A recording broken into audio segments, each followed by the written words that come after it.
today's episode, we're designing the most basic platform game level design.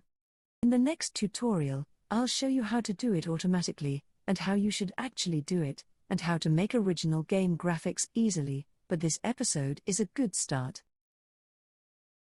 In this episode you will also learn what is a sprite and where you can find them for free, what is static body 2D and why do you want to use it, what is collision shape, and how to organize your project. So let's start. Graphics is the first thing we need.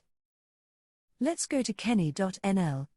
So from this page you have the right to use these game assets in any project, personal or commercial.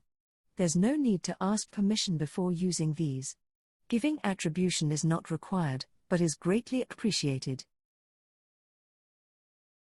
So let's download. You get a zip file. I use 7-zip to extract.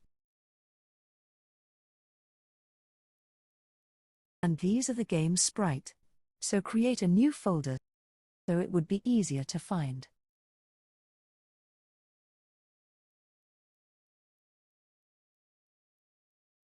Open Godot, click New Project. Name your project as you wish. In my case, I'm going to call it Level. Then choose where you store it. Click Create Folder. Click OK.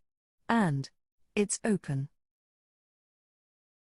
Create a new scene for the sprite. Search for static body 2D.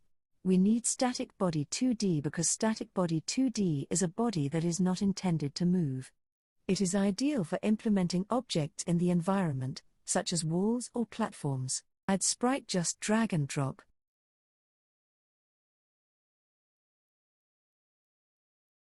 We want the sprite position to be in the same place as static body 2D. To do this, click on the transforms and put the numbers to 0. Do the same with static body 2D. Now we need collision shape 2D. It lets the game know it's an object and player can't go through or fall down.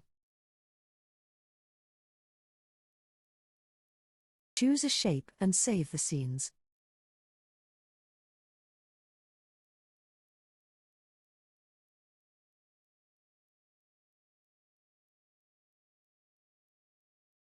Now click on the main scene and add the sprite. Now you can start duplicating. Press Ctrl D. It can be done automatically, but it is a first level tutorial and it is important that you understand as many ways as possible. Smash that like button and hit subscribe for more Godot tutorials. Thank you so much for watching.